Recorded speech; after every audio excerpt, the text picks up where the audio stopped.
La primera parte se trata de las bienaventuranzas. Mateo capítulo 5. Aquí en esta enseñanza, Cristo va a presentar el concepto correcto del reino de los cielos. Cristo en este sermón va a corregir el concepto equivocado que tenían los judíos de su tiempo acerca del reino de los cielos o el reino de Dios. Él va a enseñar un concepto nuevo, un concepto con más tendencia espiritual. Va a enseñar que el reino de Dios no se establece por medio de fuerza física, ni ejerce poder material, ni tampoco ofrece bendiciones materiales. Cristo en este sermón, llamado también el Sermón del Monte o el Sermón de la Montaña, va a enseñar la naturaleza de la vida en el reino, la tarea, las obras, el trabajo en el reino, en este mundo, la obra de la iglesia en el mundo, la justicia en el reino. Va a enseñar también la relación y las cosas que están en este mundo, el juicio eterno, la vida venidera. Se va a dirigir a sus discípulos.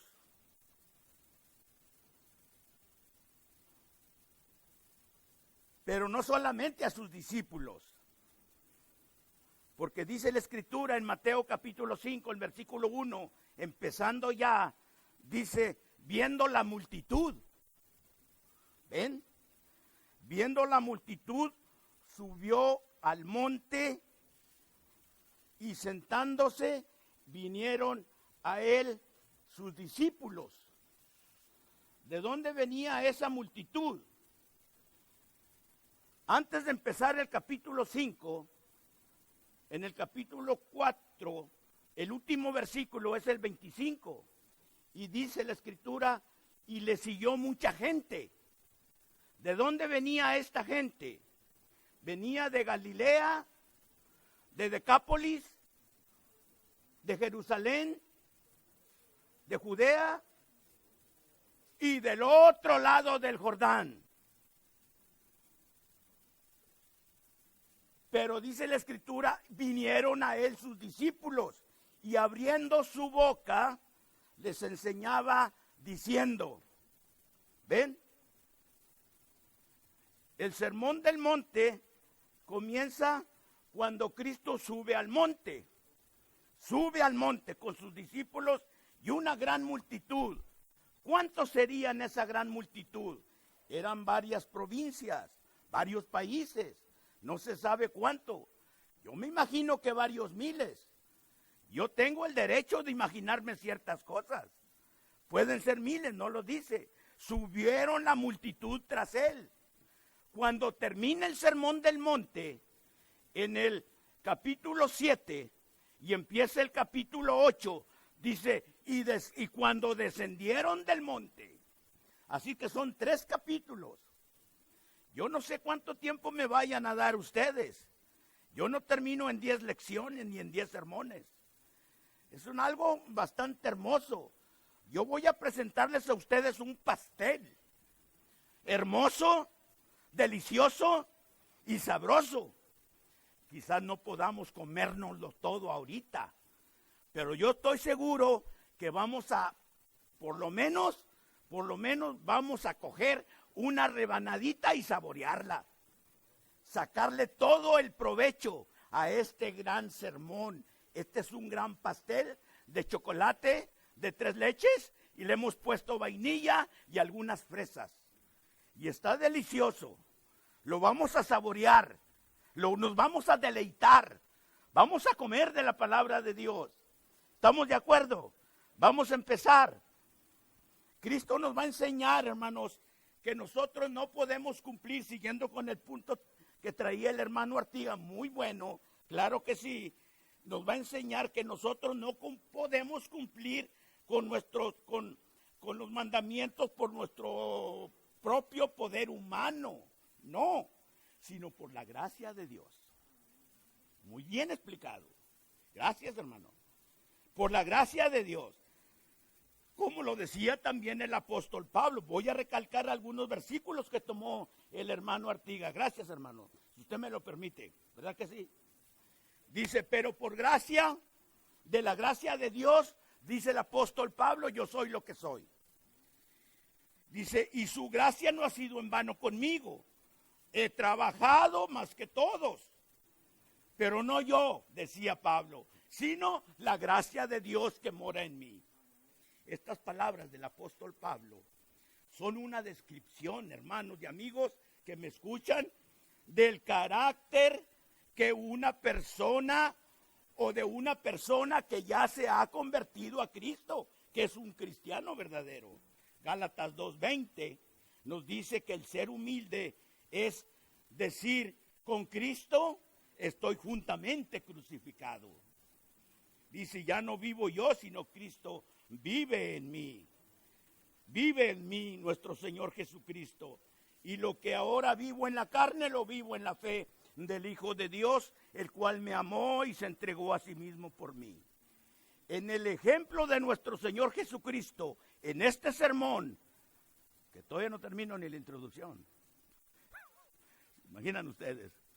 En este ejemplo de nuestro Señor Jesucristo, vamos a ver la importancia no tan solo de hacer énfasis en la doctrina, sino también en los aspectos morales, en nuestra conducta espiritual, en nuestra vida cristiana. ¿De acuerdo? Vamos a estudiar estos 3 capítulos por temas, todos relacionados con el reino, con el pueblo de Dios, con la Jerusalén celestial, con la iglesia.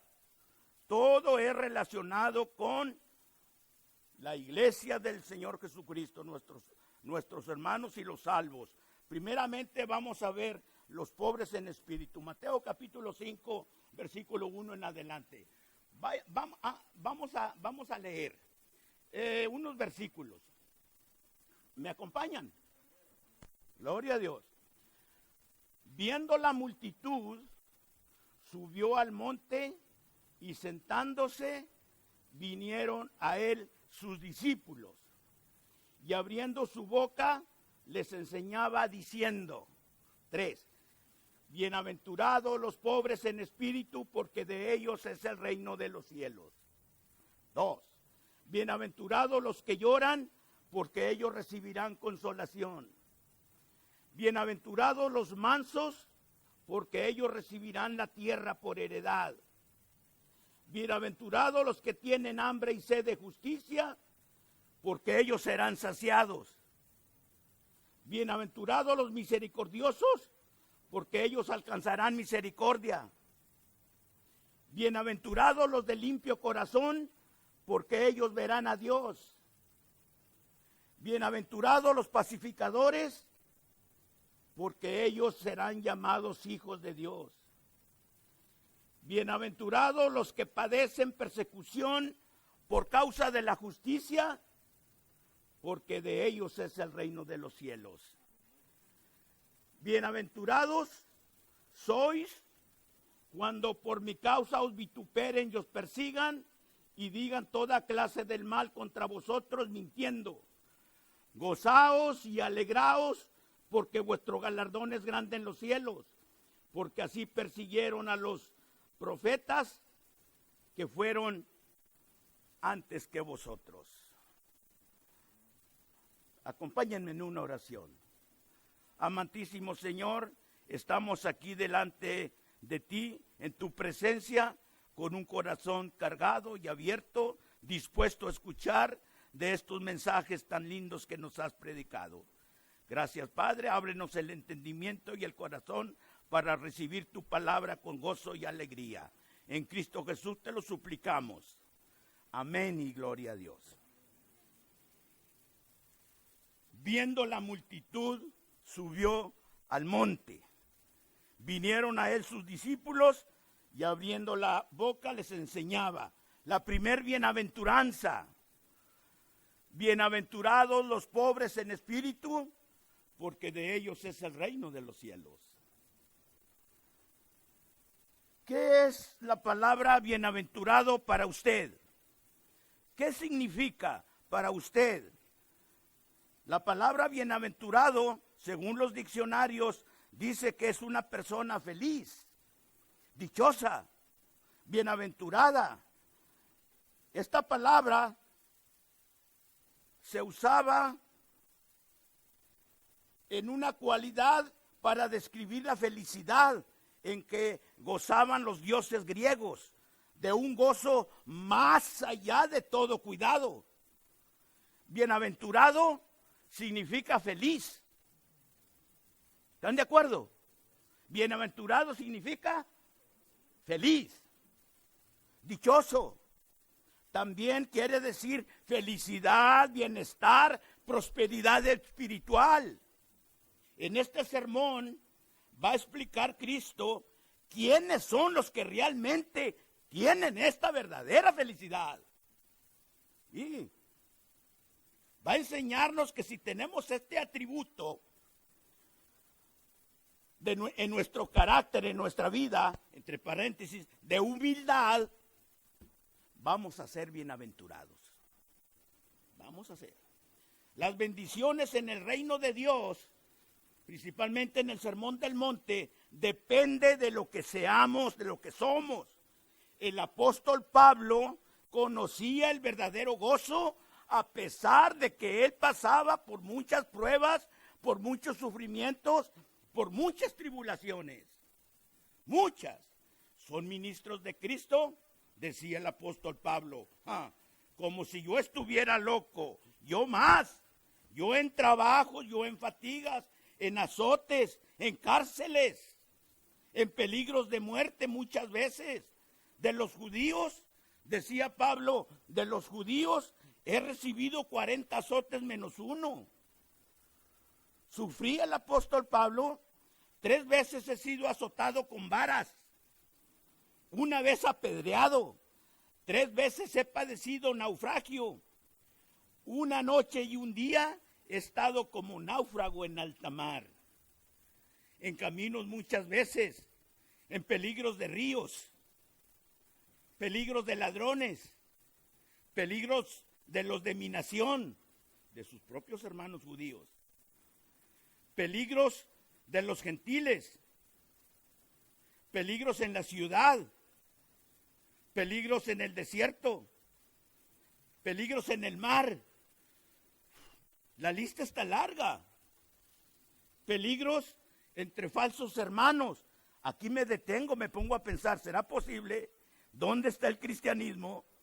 Peligro entre falsos hermanos. Cuidado. En fatiga, en trabajo, en muchos desvelos, en hambre, en sed, en muchos ayunos, en frío y en desnudez.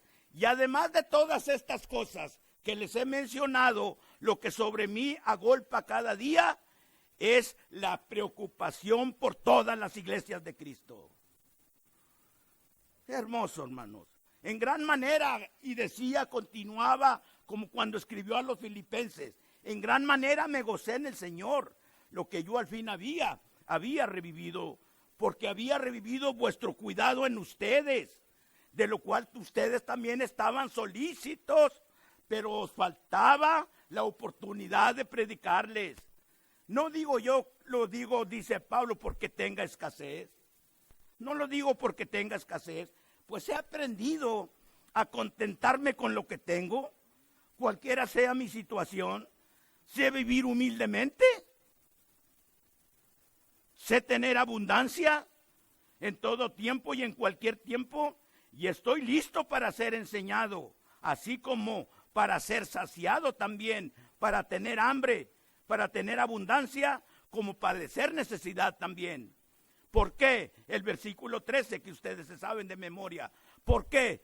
Porque todo lo puedo en Cristo que me fortalece.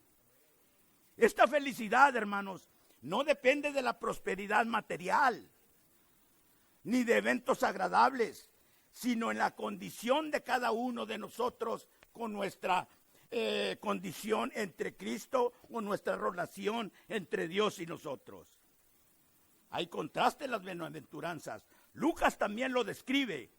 El paralelo de Mateo 5 es Lucas 6. Lucas recoge parte del Sermón del Monte y lo expone de esta manera. Fíjense bien, Lucas 6 dice: y alzando los ojos hacia los discípulos, decía: bienaventurados vosotros los pobres, porque vuestro es el reino de Dios. Bienaventurados los que ahora tenéis hambre, porque seréis saciados. Bienaventurados los que ahora lloráis, porque reiréis. Bienaventurados seréis cuando hombres os aborrezcan, y cuando se aparten de sí, y os vituperen, y desechen vuestro hombre como malo por causa del Hijo del Hombre. Gozaos en aquel día, y alegraos, porque aquí vuestro galardón es grande en los cielos, porque así hacían sus padres con los profetas. Pero no termina allí. Lucas menciona a los bienaventurados, pero también menciona a los infelices, los desaventurados. Dice: mas ay de vosotros. Menciona a los felices, como también menciona a los ayes. Dice: mas ay de vosotros ricos, porque ya tenéis vuestro consuelo. Mas ay de vosotros los que estáis saciados, porque tendréis hambre. Mas ay de vosotros los que reís, porque lamentaréis y lloraréis. Ay de vosotros todos los hombres que hacen bien de vosotros, porque así hacían con sus padres y con los falsos profetas. Ay de algunos y felices otros. ¿Me van siguiendo? Hay de algunos y felices otros. Sin duda alguna, hermano, nuestro Señor Jesucristo sorprendió a los oyentes cuando identificó a los que eran bienaventurados y a los que no eran bienaventurados, a los que no son dichosos, a los que no son felices. Una gran sorpresa. ¿Por qué? Porque quizás muchos de los que lo oían, quizás hubieran dicho: no, bienaventurados los ricos. Bienaventurados los ricos, porque tienen dinero, tienen propiedades, tienen dinero y tienen dinero para saciarse como aquel rico fiestero. Tenía mucho dinero y mucha comida almacenada en sus almacenes. Quizás muchos, principalmente me imagino yo también, que de los escribas y de los fariseos hubieran dicho: bienaventurados los hijos de Abraham. Eso sí, porque sois hijos de Abraham. Esos son los bienaventurados. Quizás hubieran dicho: bienaventurados los circuncisos, los que ya han sido circuncidados por la ley, bajo la ley de Moisés. Y ay de los incircuncisos, ay pobres de aquellos, de los gentiles, de los que no han entrado al reino de Dios. Pero son puras imaginaciones. Bienaventurados sois cuando ustedes escuchan las palabras de Dios. ¿Por qué decían esto, hermanos? Porque Jesús, nuestro Señor Jesucristo, enseñaba, pero no enseñaba, dice la Escritura, como los escribas y como los fariseos. Jesucristo enseñaba como quien tiene autoridad y no como los escribas. Él dice: bienaventurados los pobres, no los ricos. Bienaventurados los pobres en espíritu. Estos bienaventurados, hermanos, ¿quiénes son? ¿Cómo los podemos identificar? Bienaventurados son los que reconocen que son pecadores y que buscan el perdón de Dios. Todo el mundo peca, Romanos 3:23. Todo el mundo peca.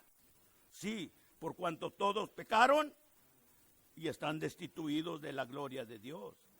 Pero los pobres en espíritu son los que reconocen que son pecadores y que están dispuestos a confesar sus pecados y a pedir perdón y a bautizarse para el perdón de sus pecados. Sí, los pobres en espíritu son los que humildemente admiten que han pecado, que están errados, que van por mal camino y buscan el perdón de Dios y buscan también a las personas a quienes han ofendido para pedirles perdón. Esos son los verdaderos pobres en espíritu. Muchos, como el fariseo de Lucas 18, no son pobres en espíritu.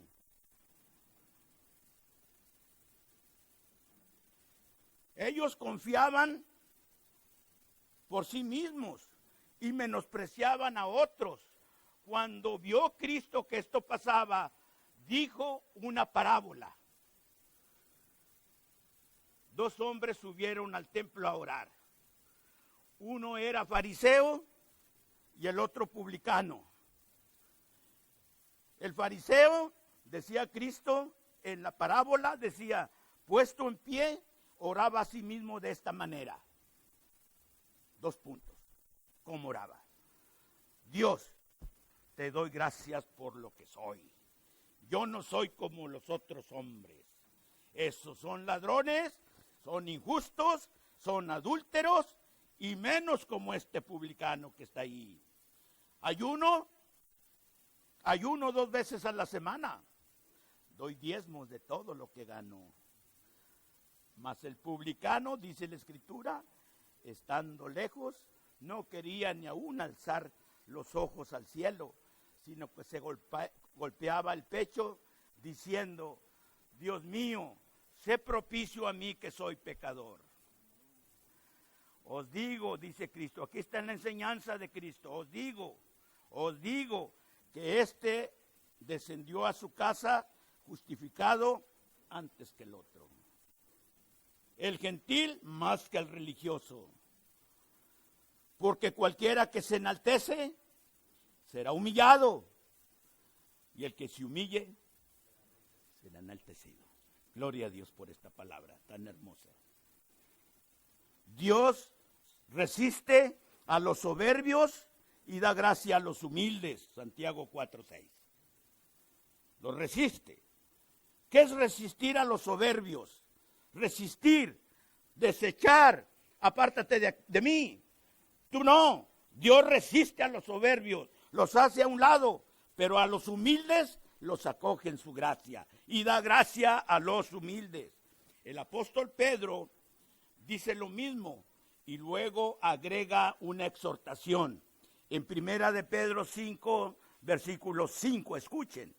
No lo busquen porque se tardan más tiempo, escuchen. Dice, humillaos pues bajo la poderosa mano de Dios. ¿Ven? Igualmente, jóvenes, estad sujetos a los ancianos y todos sumisos unos a otros, revestidos de humildad, porque Dios resiste a los soberbios y da gracia a los humildes. Humillaos, pues, humillaos bajo la poderosa mano de Dios, para que Él os exalte en el tiempo preciso. Gloria a Dios, amén. El hombre debe de humillarse, y no hablar de hombre no me refiero a la mujer, no dice el varón, dice el hombre, el ser humano debe humillarse delante de Dios, reconociendo que es pecador y que necesita el perdón de Dios y necesita reconocer y estar dispuesto a escuchar las enseñanzas de Dios, estar dispuesto a obedecerle y a dedicar su vida al servicio de Él. La soberbia y el egoísmo destruyen al hombre. Proverbios 16:18. La soberbia, pues, previene y evita la conversión a Dios. Por eso no te has convertido. Por eso has dejado mucho tiempo y ha pasado. La soberbia previene y evita la conversión a Dios. Los soberbios no quieren reconocer que son pecadores. Los soberbios no quieren reconocer sus faltas. Los soberbios no quieren reconocer que deben cambiar su vida y entregar su vida a Cristo. Los soberbios, más algunos soberbios religiosos, que no quieren aceptar el error doctrinal. La soberbia no les deja dejar la religión de sus padres, la religión de sus abuelos, la religión de sus bisabuelos, y se aferran a las tradiciones y a las costumbres, en vez de dejar el error doctrinal y venir a Dios. ¿Cuántas personas no les hemos hablado nosotros del bautismo y han reconocido?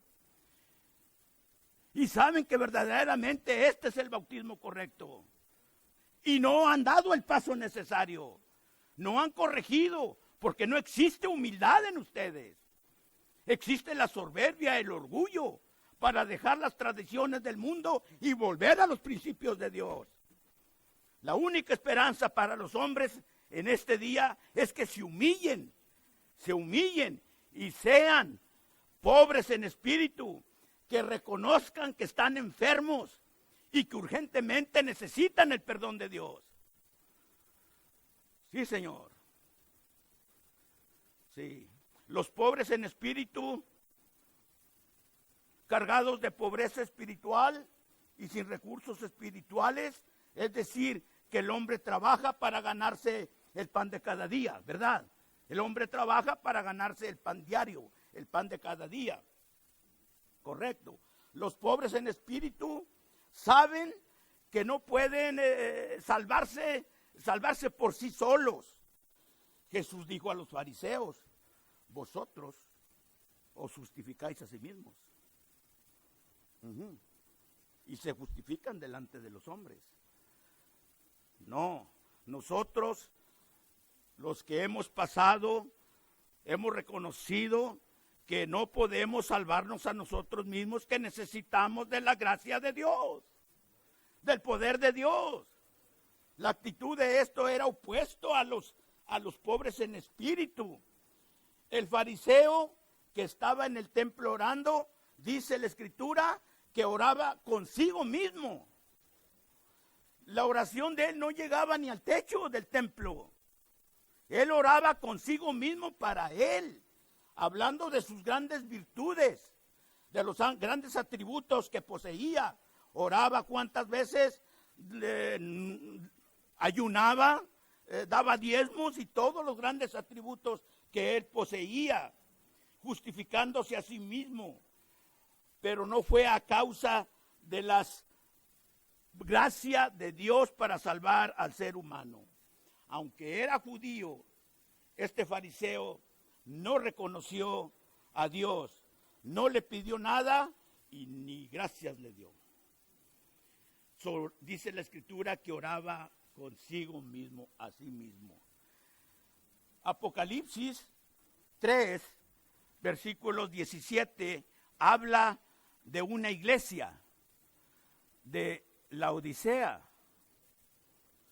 La iglesia de Laodicea, dice la Escritura, se justificaba a sí misma, diciendo: yo soy rico o rica, y me he enriquecido, y de ninguna cosa tengo necesidad. Tengo y mantengo prosperidad.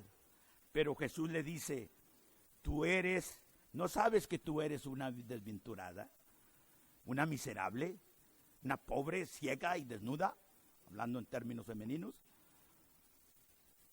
Sí, el pobre en espíritu, hermanos, también sabe que es un desventurado. El pobre en espíritu, creo que también sabe que es un desventurado, un miserable, pobre, ciego y desnudo. Pero también sabe que Cristo le puede enriquecer. A pesar de que sabemos que somos pobres, que estamos desnudos, tenemos la confianza en Dios. Esta es la gran diferencia. que Cristo nos puede enriquecer y sanar y perfeccionar, vestirnos de ropas blancas, inscribirnos en el libro de la vida y decirnos: venid, benditos de mi Padre, a heredad del reino preparado para vosotros. Dios, hermanos, siempre ha mostrado interés en los pobres que sufran, pero que confían en Él, que confían en Él. Dios es defensor de los pobres y de los destituidos. Cuando Cristo vino al mundo para predicar el Evangelio, ¿se acuerdan de aquel caso de Lucas 4? ¿Se acuerdan? Cuando Cristo entra en una sinagoga en Nazaret, en un día de reposo, y empieza a predicar, y dice: el Espíritu del Señor está sobre mí, porque me ha ungido para dar buenas nuevas a los pobres. Me ha enviado a sanar a los quebrantados de corazón y a pregonar libertad a los cautivos. ¿Crees esto? Hablando de manera general, el pueblo de Dios se describe como pobres, como oprimidos, como afligidos. Santiago dice: hermanos míos, oíd, ¿no ha elegido Dios a los pobres de este mundo para que sean ricos en la fe y herederos del reino que ha prometido a los que le aman? Como entristecidos, mas siempre gozosos, decía Pablo, como pobres, mas enriqueciendo a muchos, como no teniendo nada, decía Pablo, pero poseyéndolo todo. En Cristo somos más que ricos. La riqueza de los cielos es nuestra. Estamos bendecidos, hermanos, súper bendecidos por nuestro Padre Dios. Pero Jesús decía: ay de vosotros ricos, ay de vosotros ricos, ay de vosotros los opresores, ay de aquellos crueles, orgullosos, opresores, materialistas, que prosperan y prosperan y se olvidan de Dios, y se olvidan de Dios. Por eso Jesús dice: ay de vosotros ricos. También Santiago los recoge, también Santiago los denuncia. Desde luego, hermanos, muchos pobres no son buenos, o no todos los pobres son buenos, ¿no? Y también los ricos, no todos los ricos son malos, también no todos los ricos son buenos. Abraham era un hombre de Dios, considerado amigo de Dios, y era rico. Abraham, muy rico. Job, un hombre de Dios, temeroso de Dios, eran rico, muy rico. La verdad es que hay peligro tanto en la pobreza como también en la riqueza, pero la mayoría de los pobres en espíritu son pobres también en la pobreza material. Muchos textos, hermanos, hablan de la influencia negativa de las riquezas que tienen sobre el alma. Vamos a dar rápidamente algunos ejemplos de los pobres en espíritu. Primeramente tenemos aquella mujer que regó con lágrimas los pies de Jesús. La registra Lucas capítulo 7. Con sus cabellos enjugaba los pies de Jesús. Ella, hermanos, era pobre en espíritu. Reconocía que estaba arruinada espiritualmente y confiaba en Jesús para el perdón de sus pecados. Otro de Lucas 18, el publicano que les mencioné, el que dijo: sé propicio a mí que soy pecador. Él era pobre en espíritu. El publicano reconocía que necesitaba el perdón de Dios, que estaba carente de la justicia divina y no confiaba en sí mismo como lo hizo el fariseo, sino puso toda su confianza en Dios. Otro pobre de espíritu es el hijo pródigo. Lucas 15 relata la historia del hijo pródigo. Él llegó a ser pobre de espíritu en alguna ocasión. Al verse el hijo pródigo en la situación en que se encontraba, dice la Biblia que reaccionó, que volvió en sí y dijo: ¿cuántos jornaleros en la casa de mi padre tienen que comer y yo aquí perezco de hambre? Me levantaré e iré a mi padre y le diré: Padre, he pecado contra el cielo y contra ti. No soy digno que me llames tu hijo. Esa es la pobreza espiritual de las que sois bienaventurados. Reconozcan, si quieren ser felices, ustedes, si quieren ser bienaventurados, reconozcan a Dios, que por la gracia de Dios somos salvos. Acepten, obedezcan los mandamientos del Señor. ¿Querés ser bienaventurados?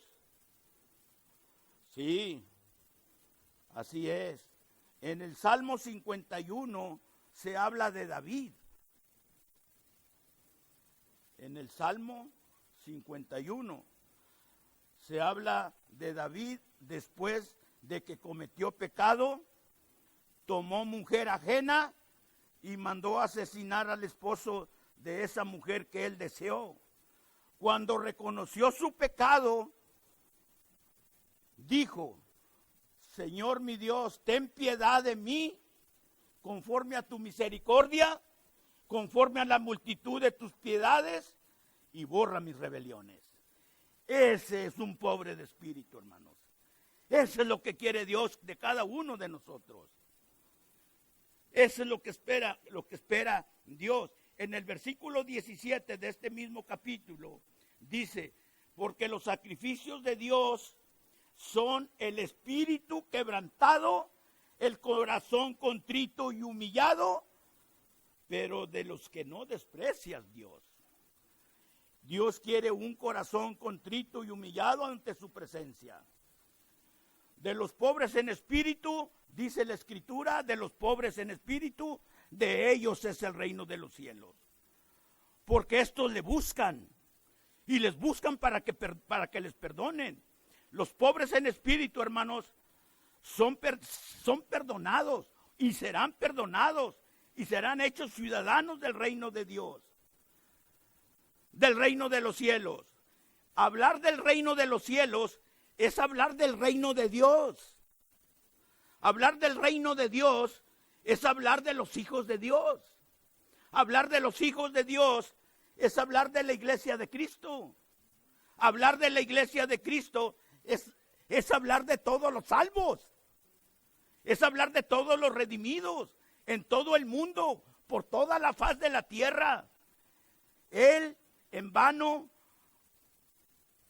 para ti, si no te has arrepentido, en vano vino a la cruz. En vano es hablar de la salvación los que no quieren reconocer que son pecadores y que deben arrepentirse y que deben de cambiar sus vidas.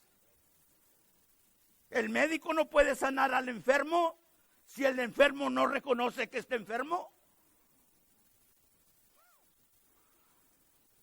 Tenemos que arrepentirnos. Tenemos que hacernos como niños, humillarnos como niños para poder entrar al reino de los cielos. Y llamando Jesús a un niño, ¿se acuerdan? Y llamando Jesús a un niño, lo puso en medio de ellos. Y les dijo: de cierto os digo, si no os volvéis y hacéis como niños, no entraréis en el reino de los cielos. Y así que cualquiera que se humille como un niño, ese es el mayor en el reino de los cielos. Y cualquiera que reciba en mi nombre a un niño como este, a mí me recibe. Estamos dispuestos a obedecer la palabra.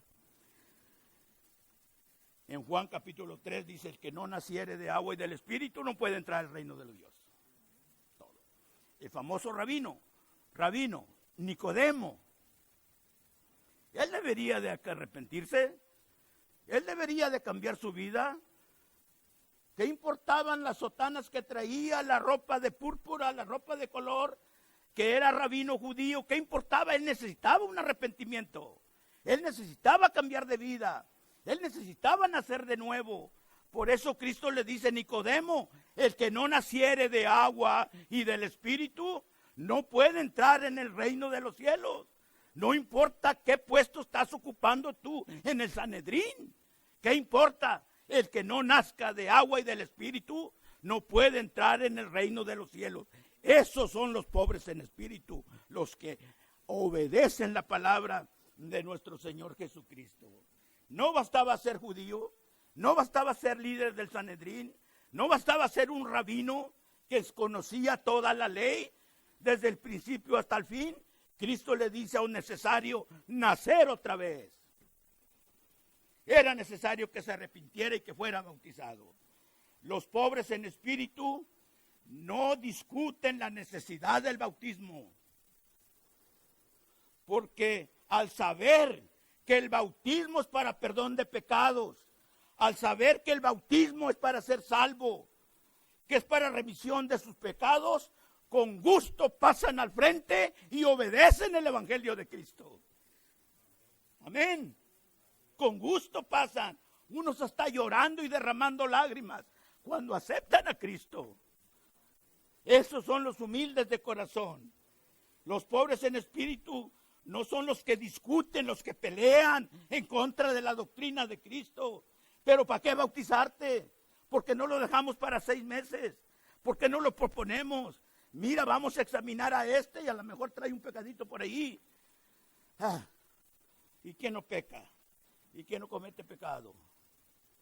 Hermanos míos, los pobres en espíritu, con gusto pasan al frente y vienen proclamando y vienen con el deseo de deshacerse de las potestades, de las tinieblas, y con gusto vienen a que sean trasladados al reino de Dios.